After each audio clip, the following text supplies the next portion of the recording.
if your mom or dad was just diagnosed with Alzheimer's, and now every time you forget a word or misplace your keys or your phone or lose your train of thought or walk into a room and stand there thinking, why did I come in here?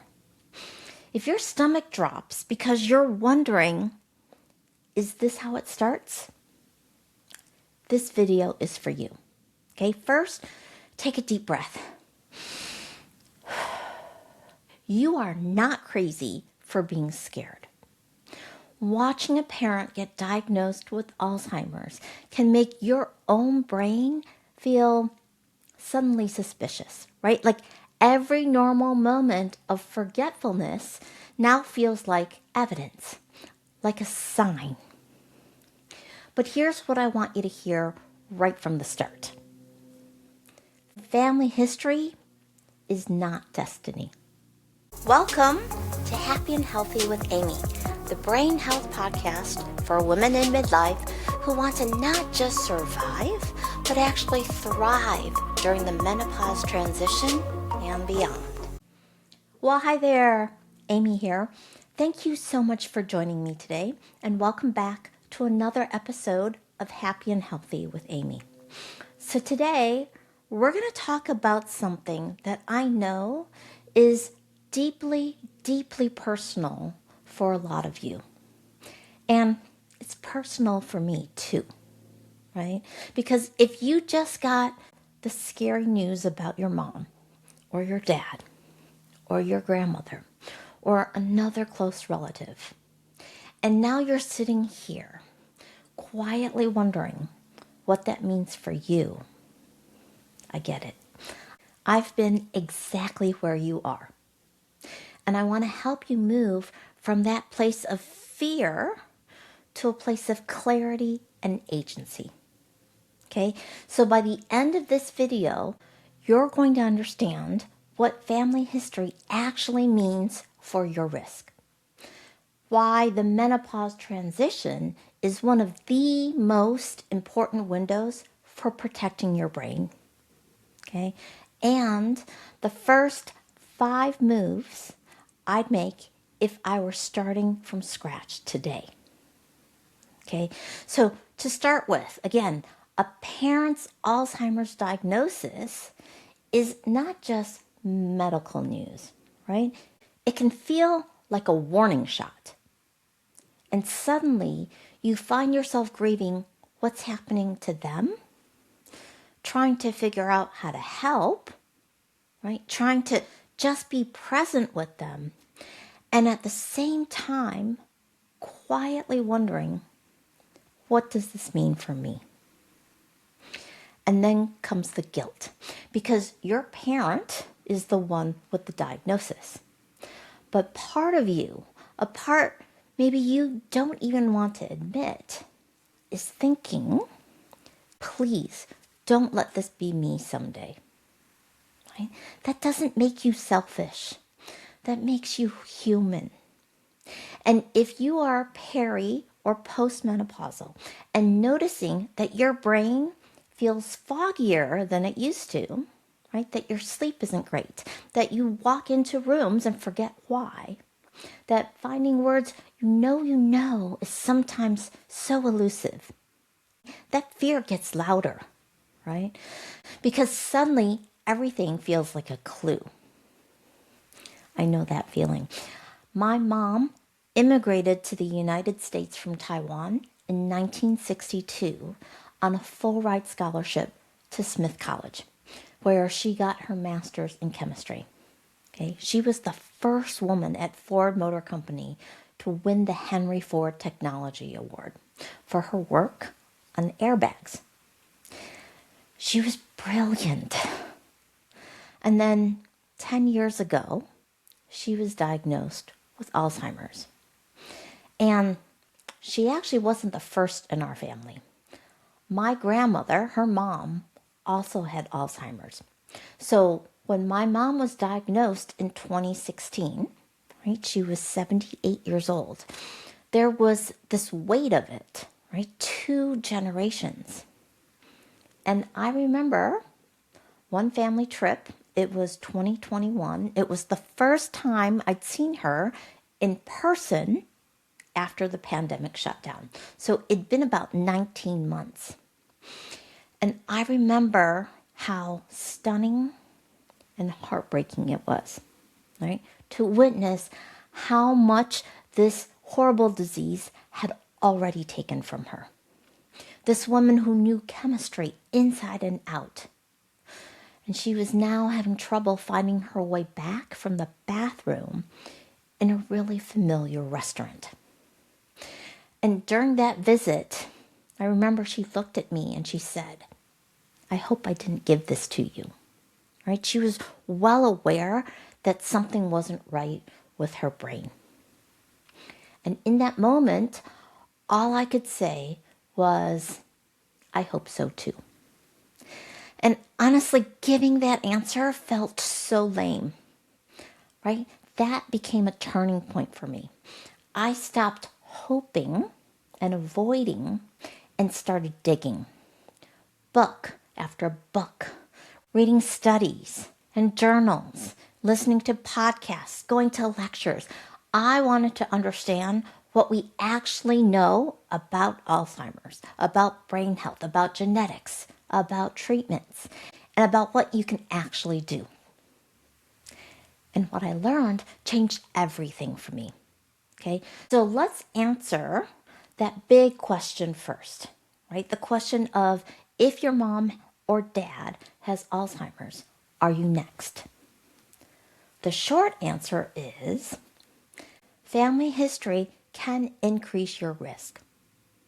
But increased risk is not the same as destiny. Okay, so Alzheimer's is hereditary.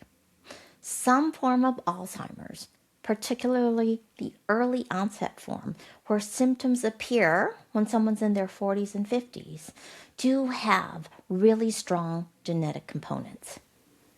But those are relatively rare, okay? We're talking 1 to 2% of all cases of Alzheimer's, whereas most cases of Alzheimer's are late onset, after the age of 65, and they're sometimes referred to as sporadic, okay? And they involve multiple factors. So genetics, yes, but also vascular health, metabolic health, sleep, inflammation, hormones, stress, social connection, environment, cognitive reserve, right? The list goes on. So genes are not the whole story, not even close. So I want you to think about this like a card game, like poker. Your family history might mean you've been dealt a higher risk, harder to win hand. But higher risk is not the same as game over, right? It's about how you play the hand. You can win with a pair of fours if you play it right. And here's the science I really want you to pay attention to. The Lancet Commission, okay, in their July 2024 report, identified 14 modifiable risk factors for dementia. And what they found is that addressing those 14 factors could potentially reduce dementia risk by up to 45%. That's nearly half, right? That's not a small number. That's an enormous number. And it means you have more influence over this than you've probably been led to believe. And by the way, the number of risk factors and that percentage of risk reduction keeps going up as the years go by with new research. And I am betting that the next report will have at least 3 more risk factors and a higher percentage, right? We might even break the 50% mark. Now, if you haven't already, you're also going to hear about the gene called ApoE4, okay? And I want to address that briefly here because I know some of you are already Googling it or asking AI about it. So here's what the research shows. This variant of apolipoprotein E, increases risk, okay? And women who carry one or two copies of that ApoE4 variant do face a significantly higher lifetime risk compared to men with the same gene. Okay, there was one study out of Stanford back in 2014 that found an 81% higher risk for women versus 27% for men. So I know that percentage is frightening, okay, but it is just one study. What I want you to keep in mind is that there are others that have shown similar patterns in that women with ApoE4 do tend to be at higher risk than men. Okay, but even then, ApoE4 is not a foregone conclusion, right, that you're going to get it. There are plenty of people with two copies of that gene that never develop Alzheimer's. Because, again, genes are not destiny. Okay, they are information. And information gives you choices. Now, if that gave you even a tiny bit of relief, hit that like button, right? So more women who are panic Googling this at 3 a.m. can find this video, right? So the latest research also points to the menopause transition as one of the most important windows for protecting your brain. Because menopause is not just a reproductive transition. It's a brain-body transition. So estrogen does a lot more than manage periods and fertility. Okay? It influences sleep, temperature regulation, mood, insulin sensitivity, and even inflammation. And brain imaging actually shows us something really striking. There's about a 30% drop in the brain's energy metabolism before versus after menopause. And you can see it on scans. So before is noticeably brighter than after.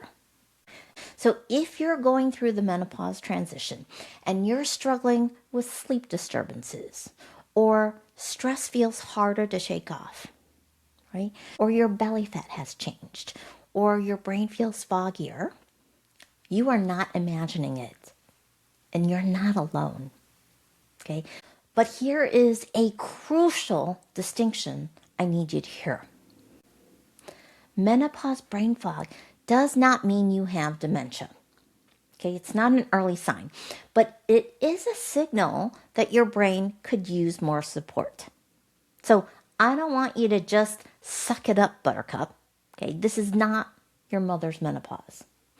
We know better now.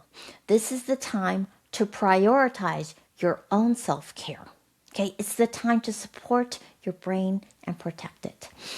And the good news, the really good news, is that midlife, right, the menopause transition, is exactly the window when your lifestyle choices can make the biggest difference.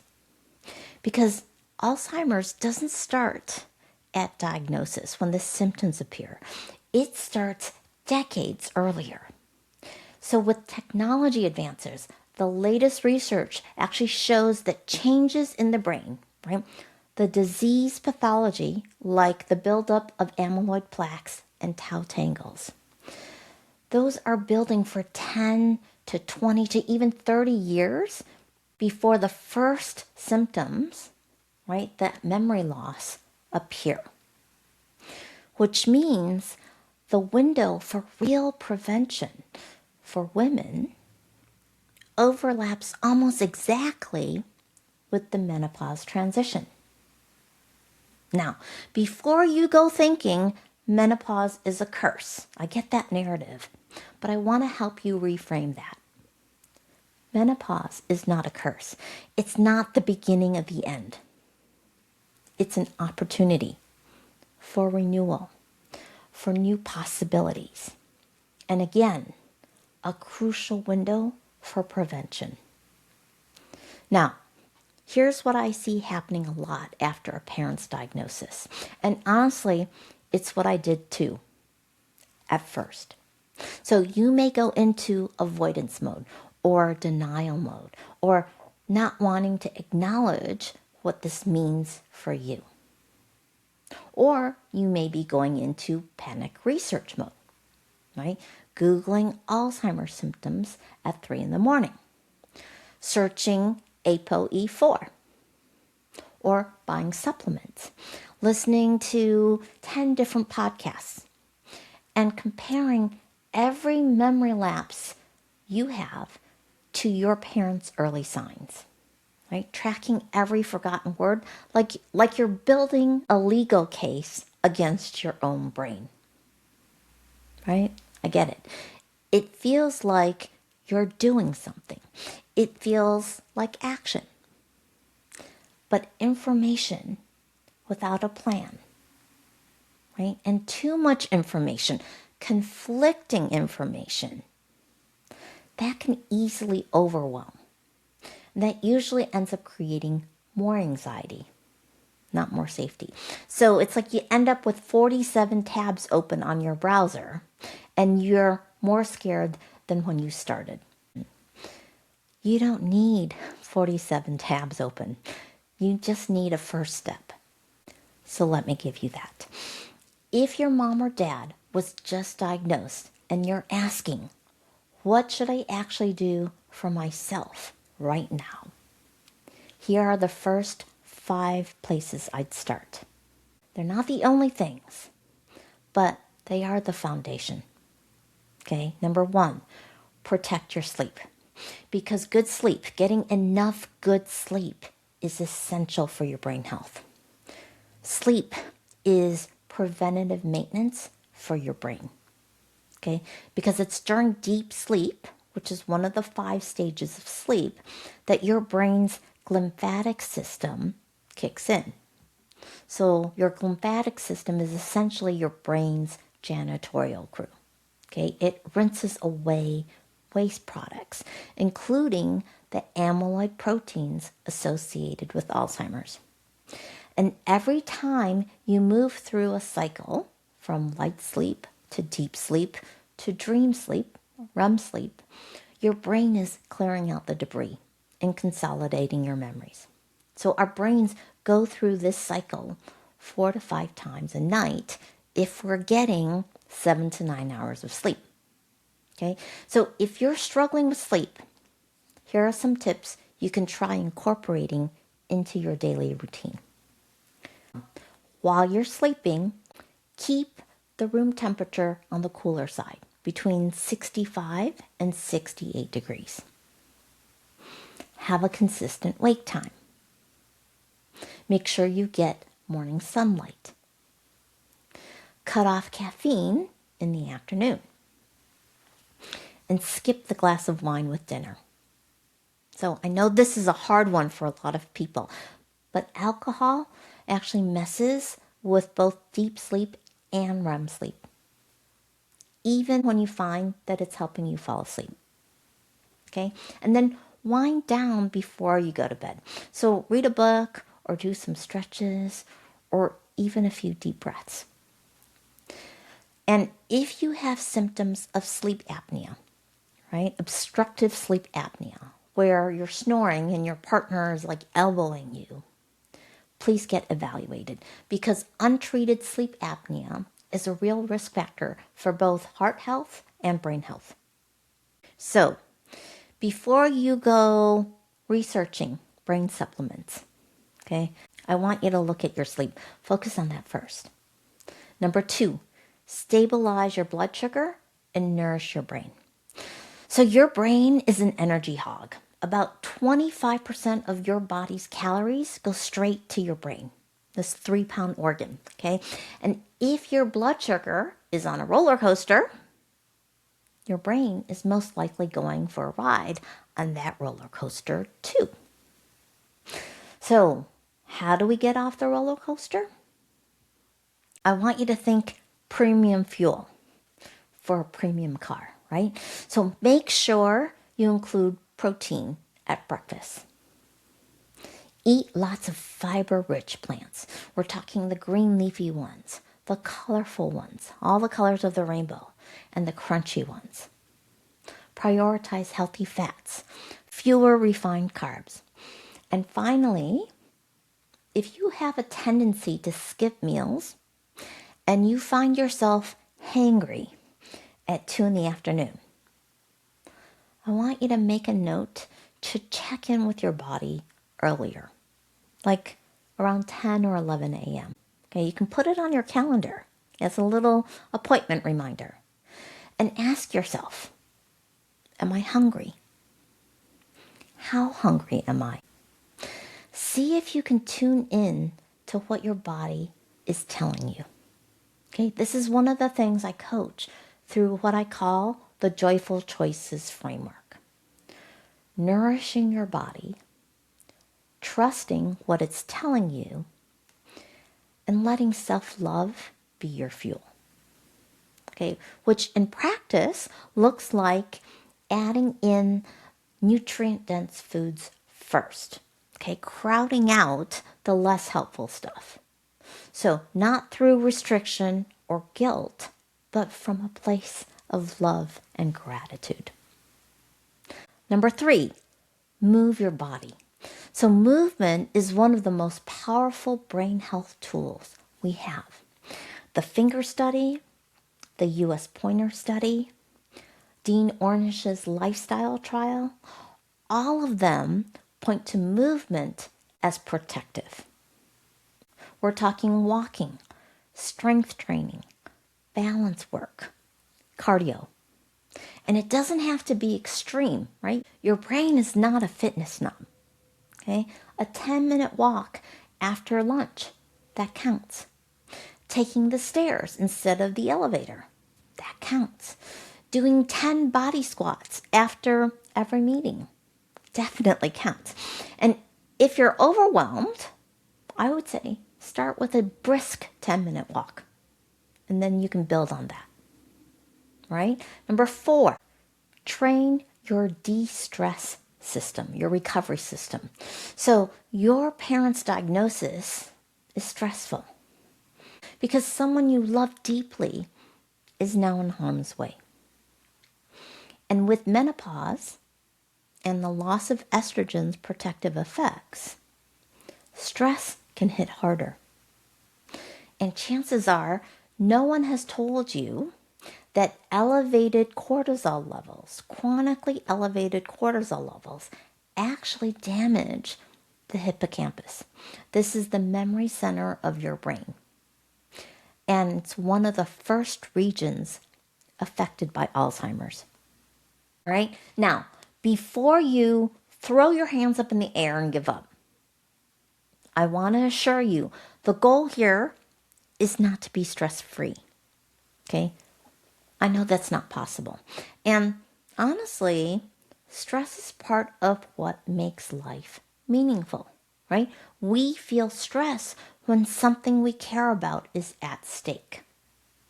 Now, the goal here is recovery, as in balancing stress with a deliberate daily downshift.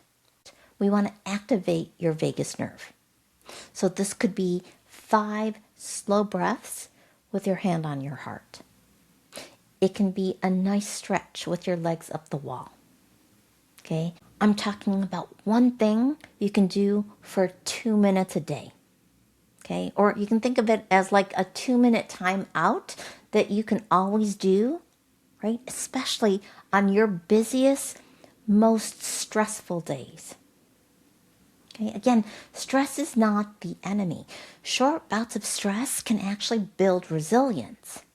But unrelenting chronic stress with no recovery, that's the problem. All right? Number 5, build connection. So a parent's diagnosis can turn you into the family project manager, the medical translator, the emotional container for everyone's fear, all at once. And that, my dear, is a recipe for burnout. And loneliness, by the way, is a documented risk factor for Alzheimer's. And for many people, isolation does tend to creep in after a diagnosis like this for caregivers because you're busy, you're exhausted, and the grief is really hard to talk about. So, I want you to tell one person you really trust in your life with what's going on. Okay? Ask for help before you're desperate. Schedule a real conversation with your siblings or family about what's ahead. Join a caregiver support group if that fits. And please, do not make yourself the sole keeper for the whole family's fear. Okay? So inside my programs, I organize all of these brain health habits through something I call the Restored Protocol. There are 8 evidence-based protective factors for your brain. And what I just walked you through, sleep, nutrition, movement, de-stressing, and connection, right? Those are 5 of the 8. Now, here's what I don't want you to do. Don't want you to walk away from this video thinking that you have to implement the first 5 things perfectly starting on Monday. Because you don't, okay? Just start with 1 and build from there. Because brain health is not built through panic. It's built through repeated, kind, and compassionate choices. And if you want a copy of the Restored Protocol, right, I do have it available for free at amylancoaching.com/restored. And it walks you through all 8 factors. Okay, I'll put the link in the show notes, and the QR code is on the screen right now if you're on YouTube. So download it, print it out, review it, and pick one thing that you can start today. So I know your mom or dad's diagnosis may feel like a glimpse into your future. Okay, I know that fear. I've sat with it. But it's honestly not a foregone conclusion. And I'm hoping you now see this as a wake-up call, right? A clear, kind, and compassionate wake-up call that says your brain matters, your sleep matters, your stress and recovery matters, your food, your movement, your relationships, your daily choices, they matter. Okay? You can't control every risk factor, but you have far more influence than you may have been led to believe. So the 14 modifiable risk factors that the Lancet Commission identified, like high blood pressure and high cholesterol, hearing loss, right? Those are things that can be addressed. Your story doesn't have to be a repeat of your parents, right? You get to write the next chapter. And that's not wishful thinking. That's science. So if you haven't grabbed the Restored Protocol Guide yet, the link again is in the show notes and the QR code is on the screen. Okay, that's your one next step. All right, so after you finish watching this episode or listening to it, be sure you do that. Okay, and then before you go, I want to ask you something. Of the 5 moves I walked you through, sleep, nutrition, movement, de-stressing, and connection, which one are you going to focus on first? Leave it in the comments below or send me an email, right? I personally read every single one. And I promise to respond because that's how we roll here, okay? You name it, you claim it, and I'll be right there cheering you on. And then, because your mom or dad's diagnosis is not just about your future, it's also about helping them right now. Next week, I'll be sharing the first 5 things to do after a parent's diagnosis. And in that video, I'm going to walk you through what to ask the neurologist, what the tests mean, as well as the legal, financial, and lifestyle pieces you need to start thinking about early for them. Okay, so if you want to be notified when that video drops, be sure to subscribe. And if you're on YouTube, also hit that notification bell. All right, so I want to wrap things up today with a quote by Larry Wall. You can't change the past. You can't even change the future, in the sense that you can only change the present one moment at a time, stubbornly, until the future unwinds itself into the stories of our lives. Hi there. Would you please do me a quick favor? If you're a woman in midlife who wants to protect her brain, especially if you have a family history of Alzheimer's, please subscribe, right? This channel is for you. And I post every week. So not only do I not want you to miss my next episode, as the channel grows, I'll be able to access harder to book guests who have really valuable insights and wisdom that I think are best learned directly from the source. Right? And if this episode resonated with you, please be sure to like and share and watch this episode next.